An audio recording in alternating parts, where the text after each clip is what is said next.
Hello friends, मैं हूं स्वाति पांडे और आज हम लोग बायोलॉजी क्लास में देखेंगे कोशिका के अंग। इससे पहले की क्लास में हमने कोशिका के बारे में पढ़ा था और आज हम लोग देखेंगे कोशिका के अंग के बारे में कि उसके अंदर क्या क्या चीज़ होता है। इसमें जो सबसे पहले होता है उसे हम लोग कोशिका झिल्ली बोलते हैं या फिर इसे इंग्लिश में सेल मेम्ब्रेन भी कहा जाता है। यह जंतु तथा पादप दोनों में पाया जाता है। यह जो है कोशिका के अंदर सभी अवयव इसी झिल्ली के अंदर रहते हैं। यह कोशिका के अंदर जाने वाले पदार्थों का नियंत्रण करता है, यानी हर चीज़ को अंदर जाने नहीं देता है। यह अर्धपारगम्य होता है, कुछ ही पदार्थों को अंदर जाने देता है, मतलब सभी पदार्थ इसके अंदर नहीं जा सकते। ये अर्धपारगम्य होता है। देखिए यहाँ पे समझने वाली बात यह है, जैसे हम लोग कभी कभी बाजार में सब्जी लेने के लिए जाते हैं तो वहाँ पे क्या होता है, एक थैला होता है हमारे पास और उसी के अंदर हम सभी सब्जियों को भर लेते हैं। जो भी सब्जी हम लोग लेते हैं तो उसको उसी के अंदर हम लोग इसको भर लेते हैं। वैसे ही कोशिका झिल्ली जो है ये, इसको इंग्लिश में सेल मेम्ब्रेन कहते हैं और इसी के अंदर जितने भी कोशिका के जितने भी अंग हैं सभी अवयव इसी झिल्ली के अंदर रहते हैं। तो एक टाइप से इसको हम लोग थैला के रूप में समझ सकते हैं। साथ ही समझने वाली बात यह है कि इस थैले में हम सभी वस्तुओं को तो नहीं भर लेते, जो जो सब्जियां हमें चाहिए होती हैं वही सब्जियां रखते हैं। तो वैसे ही यह जो होता है सभी पदार्थ को अंदर आने नहीं देता है, बल्कि कुछ ही पदार्थों को अंदर जाने देता है जो कि इसके लिए आवश्यक होता है। अगला है कोशिका भित्ति या फिर सेल वॉल, इसको इंग्लिश में सेल वॉल कहते हैं। यह सेलुलोज का बना होता है तथा केवल पादपों में पाया जाता है। ध्यान देने वाली बात यह है कि कोशिका झिल्ली जो है, कोशिका झिल्ली पादप में भी पाया जाता है और जंतु में भी पाया जाता है, लेकिन कोशिका भित्ति यानी कि सेल वॉल जो होता है ये सेलुलोज का बना होता है और केवल पादपों में ही पाया जाता है, केवल पेड़ पौधों में ही पाया जाता है। क्यों? क्योंकि हम लोग तो जैसे हैं कि अब कपड़े वगैरह पहन के अपने कोशिकाओं को सुरक्षित रख लेते हैं, सुरक्षा प्रदान करते हैं, लेकिन पेड़ पौधे तो ऐसा नहीं कर सकते, इसलिए उनको अलग से ही सुरक्षा के लिए सेल वॉल प्रदान किया गया होता है जो कि पेड़ पौधों को सुरक्षा देता है। यहाँ पे ध्यान देने वाली बात यह भी है कि ये जो कोशिका झिल्ली है यह प्रोटीन का बना होता है, जो कि जंतु में भी होता है और पादप में भी होता है, लेकिन सेल वॉल जो होता है वो सेलुलोज का बना होता है। इसका मतलब है कि जो भी चीज़, जो भी वस्तुएं पेड़ पौधों से बनी हुई होती हैं, चाहे वो कागज हो, नोट हो, तो ये जितने भी चीज़ें इनके अंदर सेलुलोज होता है। आइए अब हम लोग आगे देखते हैं। यहाँ पर तीसरा है माइटोकॉन्ड्रिया, जिसे हिंदी में हम लोग सूत्रकणिका भी कहते हैं। इसकी खोज अल्टमैन ने किया था और माइटोकॉन्ड्रिया में ऑक्सी श्वसन होता है। यहाँ पर क्रेब्स चक्र चलता है, जिसको हम लोग क्रेब्स साइकिल बोलते हैं, जिसमें एटीपी तथा ग्लूकोज का निर्माण होता है और इसी कारण इसे कोशिका का पावर हाउस भी कहते हैं। कोशिका का पावर हाउस किसे कहते हैं? तो माइटोकॉन्ड्रिया को कहते हैं। इसके आंतरिक दीवारों को क्रिस्टी कहते हैं। पहली बात याद रखने वाली ये हो गई कि इसकी खोज जो है वो अल्टमैन ने किया था। यहाँ पे ऑक्सी श्वसन होता है, यानी कि जो हम बाह्य श्वसन क्या होता है, जो हम लोग बाहर ऐसे सांस लेते हैं, फेफड़े में जाती है, हमारे अंदर वायु जाती है, तो वो बाह्य श्वसन हो गया।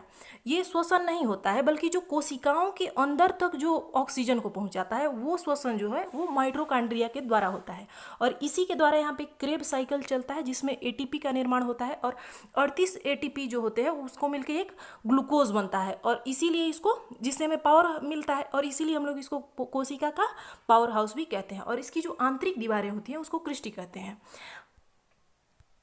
यहाँ आंतरिक दीवार कहने का सेंस है, जैसे कोई एक दीवार मैंने ऐसे बनाई तो इस हिस्से, जो बाहर वाला हिस्सा है, ये दीवार एक ही है, लेकिन ये जो बाहर वाला हिस्सा है इसको हम लोग बाहरी दीवार कह सकते हैं और इसके जो अंदर वाले कमरे का हिस्सा जो है इसको हम लोग आंतरिक दीवार बोल सकते हैं। तो दीवार एक ही है, अलग अलग नहीं है, लेकिन इसके आंतरिक भाग को, आंतरिक दीवारों को हम लोग क्या कहते हैं? क्रिस्टी कहते हैं। चलिए आगे हम लोग इसको एक फिगर की मदद से देखते हैं। ये देखिए, ये हमारा माइटोकॉन्ड्रिया हो गया और इसमें लिखा हुआ है यहाँ पे क्रिस्टी, ये इसकी आंतरिक दीवार है और इसी को क्रिस्टी बोलते हैं। यह एग्जाम में कई बार पूछा भी जाता है। यह जो चित्र है वो माइटोकॉन्ड्रिया का है। आगे हम लोग देखते हैं। इसमें चौथा है रसधानी, जिसे हम लोग इंग्लिश में वैक्यूल्स बोलते हैं। यह जो है जल को संचित करके रखता है। यह जंतुओं में छोटा होता है किंतु पादपों में बड़ा होता है। इसका जो आकार होता है वो जंतुओं में छोटा होता है, लेकिन पादपों में, पौधों में बड़ा होता है। इसका मुख्य काम क्या है? यह जल को संचित करके रखता है। जैसे हम लोग बोलते हैं कि मानव शरीर में 65% भाग जो होता है वो जल का होता है, तो ऐसा नहीं है कि कहीं एक जगह से उसको काटेंगे तो उसमें से पानी 65 लीटर निकल जाएगा, ऐसा नहीं है। यही छोटे छोटे कोशिका के अंदर जो छोटे छोटे वैक्यूल्स होते हैं और इसी के अंदर पानी रहता है। और क्योंकि हमारे शरीर में अनगिनत कोशिकाएं होती हैं, बहुत सारी कोशिकाएं हैं तो इन्हीं के अंदर पानी रहता है। इसी आधार पर कहते हैं कि इसमें 65% जो होता है वो जल होता है। ऐसा नहीं कि एक ही जगह पे होता है। आगे हम लोग देखते हैं इसका जो 5वां पॉइंट है वो है गाल्जी बॉडी। इसकी खोज जो है वो कैमियो गॉल्जी ने किया था और यह इसका मुख्य काम क्या है, यह पदार्थों का परिवहन करता है, यानी कि यहाँ से वहाँ ले जाता है। तो यहाँ तक उम्मीद है आप लोग समझ गए होंगे। आइए आगे देखते हैं। अगला है सेंट्रोसोम, यानी कि जिसे हिंदी में तारक काय भी कहते हैं। सेंट्रोसोम की खोज वोवेरी ने की थी। यह कोशिका विभाजन करता है। यहाँ पे बायोलॉजी में कोशिका विभाजन का मतलब हम यह नहीं लगा सकते कि यह कोशिका को तोड़ देता है, बल्कि बायोलॉजी की भाषा में इसका अर्थ होता है कि खुद के जैसा ही एक और निर्माण कर लेना, स्वयं की तरह ही, खुद की तरह ही। तो यह क्या करता है, यह कोशिका विभाजन करता है, यानी नए कोशिकाओं का निर्माण करता है। यह मस्तिष्क में नहीं पाया जाता, जिस कारण तंत्रिका कोशिका में विभाजन नहीं होता है। यह केवल जंतु कोशिका में ही पाया जाता है। यहाँ पे इंपॉर्टेंट पॉइंट है कि यह केवल जंतु कोशिका में पाया जाता है। पादपों में कोशिका विभाजन जो होता है वो, यानी कि सेल डिवीजन जिसको बोलते हैं, यह सेल प्लेट के द्वारा होता है, न कि सेंट्रोसोम के द्वारा।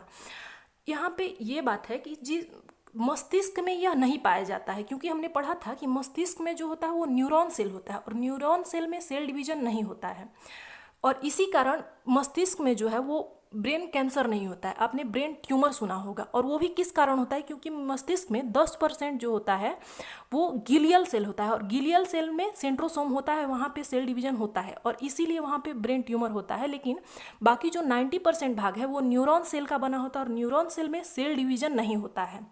इसी कारण जब मस्तिष्क में चोट लग जाती है, अगर गंभीर चोट लग गई तो वो सही नहीं हो पाता है। लेकिन हमने पिछली कक्षा में बात की थी कि सेल डिवीजन सबसे ज़्यादा कहाँ होता है, तो लीवर में। अगर लीवर में थोड़ी बहुत चोट लग जाती है तो वो ठीक हो जाता है, वो लीवर खुद ही उसको ठीक कर लेता है, वहाँ पे सेल डिवीजन बहुत तेज़ी से होता है। आगे हम लोग देखते हैं अंतःप्रद्रव्य जालिका, जिसको इंग्लिश में एंडोप्लाज्मिक रेटिकुलम बोलते हैं, या फिर शॉर्ट में ER भी बोलते हैं। इसका काम क्या है, यह कोशिका के अंदर से आंतरिक सहायता देता है, अतः इसे कोशिका का आंतरिक कंकाल कहा जाता है। यह 2 प्रकार का होता है। समझने वाली बात है कि जैसे हमारा कंकाल क्या है, ये आंतरिक सुरक्षा देता है, साथ ही इसका काम है कि यह कोशिका को आकार प्रदान करता है, सही आकार। जैसे हमारा जो कंकाल है, इसका काम क्या है, यह तो हमें आंतरिक सहायता भी देता है, साथ ही हमारा जो आकार है बॉडी का, इसको बनाने में भी कंकाल का ही हाथ होता है। अगर हमारी हड्डियां ना हो तो हमारा कोई आकार फिक्स ही नहीं होगा कि हम किस टाइप के हैं। तो यही काम जो होता है कोशिका के अंदर, यह एंडोप्लाज्मिक रेटिकुलम का होता है। तो उम्मीद है कि यहाँ तक बात समझ में आ गई होगी। अब हम लोग आगे देखते हैं। इंडोप्लाज्मिक रेटिकुलम 2 प्रकार के होते हैं। एक होता है स्मूथ इंडोप्लाज्मिक रेटिकुलम, दूसरा होता है रफ इंडोप्लाज्मिक रेटिकुलम। जैसे यहाँ पे ऐसे ये हो गया इंडोप्लाज्मिक रेटिकुलम, इसका एक हिस्सा जो होता है वो बहुत ही स्मूथ होता है, और दूसरा होता है वो रफ होता है, उस पर कुछ कुछ खुरदरा होता है। रफ यानी कि खुरदरा होता है। क्या है कि यह जो स्मूथ वाला इसका भाग है, यह कार्बोहाइड्रेट और वसा का निर्माण करता है। लेकिन जो रफ इंडोप्लाज्मिक रेटिकुलम होता है, रफ है यानी कि वो खुरदरा है, तो जब तक उसके सतह पे कुछ होगा नहीं तब तक तो वो रफ होगा नहीं, उसका सतह खुरदरा होगा नहीं। तो वो जो खुरदरा वाला भाग होता है वो राइबोसोम होता है, और यह जो होता है ये राइबोसोम प्रोटीन का निर्माण करता है। इसी के ऊपर राइबोसोम होता है, रफ इंडोप्लाज्मिक रेटिकुलम के ऊपर राइबोसोम लगा होता है, और यह जो होता है प्रोटीन का निर्माण करता है। और इसीलिए राइबोसोम को हम लोग कोशिका की प्रोटीन फैक्ट्री भी कहते हैं, क्योंकि यह प्रोटीन का निर्माण करता है। तो यहाँ तक बात समझ में आ गई। अब 8वां है लाइसोसोम। यह कोशिका के अंदर पाचन का काम करता है। इसके अंदर क्या होता है, जल अपघटक एंजाइम पाया जाता है, जिसको हाइड्रोलाइटिक एंजाइम भी कहते हैं। यह कोशिका के अंदर जब कोई अंग काम नहीं करता है, जैसे माइटोकॉन्ड्रिया काम करना बंद कर दिया, तो एक अवशिष्ट के रूप में उसमें हो गया, क्योंकि उसका कोई काम नहीं रहा। तो वहाँ पे क्या करेगा, सेंट्रोसोम जो है वो सेल डिवीजन करके एक नया वो माइटोकॉन्ड्रिया बनाएगा। लेकिन जो पहले से ही मृत जो माइटोकॉन्ड्रिया है वो कैसे खत्म होगा, तो उस पर ये जो लाइसोसोम है उस पर अपना जो हाइड्रोलाइटिक एंजाइम है उसको छोड़ेगा और उसको नष्ट कर देगा, उसको खत्म कर देगा। कभी कभी क्या होता है कि जब ऐसा भी होता है कि पूरी कोशिका ही काम करना बंद कर देती है, यानी कि वो उसका कोई भी अंग काम ठीक से नहीं कर पाता है, तो ऐसी स्थिति में यह जो लाइसोसोम होता है वो क्या करता है, खुद को नष्ट कर लेता है, यानी खुद ही फट जाता है और जो पूरी कोशिका होती है उसी को नष्ट कर देता है। इसीलिए इसको आत्महत्या की थैली या फिर एटम बम भी कहा जाता है, क्योंकि यह खुद को भी नष्ट कर लेता है और साथ ही पूरी कोशिका को भी खत्म कर देता है। इसकी खोज डी दुबे ने की थी, यानी कि इसकी खोज किसने की, डी दुबे ने किया था। आरबीसी के अंदर लाइसोसोम नहीं पाया जाता है। आरबीसी का अर्थ है रेड ब्लड सेल्स। यहाँ इसके अंदर जो है लाइसोसोम नहीं पाया जाता है। अतः आरबीसी मरने के बाद स्प्लीन जो होती है, हमारे शरीर में स्प्लीन होता है, उसके अंदर चला जाता है और वहीं वो छन के वहीं पे रह जाता है, जिस कारण स्प्लीन को आरबीसी का कब्र भी कहते हैं। स्प्लीन को क्या कहते हैं? आरबीसी का कब्र कहते हैं। यहाँ पे ये बहुत ही महत्वपूर्ण हो जाता है ये पॉइंट कि आरबीसी के अंदर लाइसोसोम नहीं पाया जाता है। और ये कहाँ पे जाता है? मरने के बाद स्प्लीन में जाता है, जिसको हम लोग प्लीहा या तिल्ली भी कहते हैं हिंदी में। आइए आगे देखते हैं। अगला है केंद्रक, जिसे इंग्लिश में न्यूक्लियस भी कहते हैं। इसकी खोज रॉबर्ट ब्राउन ने की थी। इसका मुख्यतः कार्य क्या होता है कि यह कोशिका को नियंत्रित रखता है, नियंत्रण में रखता है। उसके जितने भी अंग है उसको नियंत्रण में कौन रखता है? केंद्रक रखता है। अतः इसे कोशिका का ब्रेन भी कहा जाता है, क्योंकि हमारा ही ब्रेन है जो कि हमको नियंत्रित रखता है। वैसे ही यह केंद्रक जो होता है वो पूरी कोशिका को नियंत्रित रखता है, इसलिए इसको कोशिका का ब्रेन कहा जाता है। और इसमें 80% प्रोटीन पाया जाता है। आगे है 10वां पॉइंट जो है वो जीव द्रव या प्रोटोप्लाज्म है। इसकी खोज पुरकिंजे ने की थी। यह एक तरल गाढ़ा पदार्थ होता है। इसे जीवन का आधार भी कहते हैं। तो जीवन का आधार क्या है? जीव द्रव को कहते हैं, यानी प्रोटोप्लाज्म को कहते हैं। सभी जैविक क्रियाएं इसी के अंदर होती हैं और इसका 80% भाग जल का होता है। यह 2 प्रकार का होता है। देखिए, समझने वाली बात यह है कि जैसे किसी एक बाल्टी में हम ढेर सारा बर्तन रख दें, 2-4 बर्तन रख दें और उसको लेके इधर उधर हिलाए डुलाएं, तो क्या होगा? वो एक दूसरे से टकराएंगे, उनका अपना शेप बिगड़ेगा, उनमें तोड़ फोड़ होगी। लेकिन अगर हम उसके अंदर अगर बाल्टी भर शहद भर दें और उसमें 2-4 बर्तन डाल दें, तो क्या ऐसा होगा? क्या टकराहट होगी? नहीं। सभी बर्तन अलग अलग रहें, उनमें टकराहट की संभावना बहुत कम होगी, टूट फूट की संभावना नहीं होगी। तो वैसे ही कोशिका के अंदर बहुत सारे जो भी अंग हमने अभी पढ़े वो सब हो गए, और उन सबों को अपने अपने निर्धारित जगह पर रखने और अपने अपने सुचारू रूप से काम करने के लिए यह जरूरी है कि इसके अंदर कोई लिक्विड भरा हुआ हो, तभी ये सब ठीक ठाक से रहेंगे, तभी एक दूसरे से टकराएंगे नहीं। तो यही चीज़ है कि जीव द्रव का कार्य यही है। ये 2 प्रकार के होते हैं। आइए देखते हैं। पहला होता है कोशिका द्रव और दूसरा होता है केंद्रिका द्रव। इसमें समझने वाली बात यह है कि जो कोशिका के अंदर जो द्रव कोशिका के अंदर है, यानी इस भाग में है, इस तरफ है, इसमें बीच बीच में भरा हुआ है, तो उसको हम लोग कोशिका द्रव या फिर साइटोप्लाज्म भी कहते हैं। क्योंकि कोशिका को हम लोग साइटो बोलते हैं, तो इसलिए इसको हम लोग क्या बोलते हैं? साइटोप्लाज्म बोलते हैं। और दूसरा है केंद्रिका द्रव।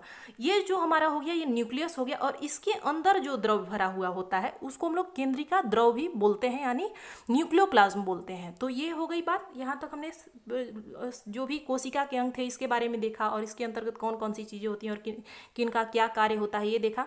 अभी कुछ कुछ चीज़ें और भी बाकी हैं जो हम लोग अगली क्लास में देखेंगे। तो इतना ही आज के लिए, धन्यवाद।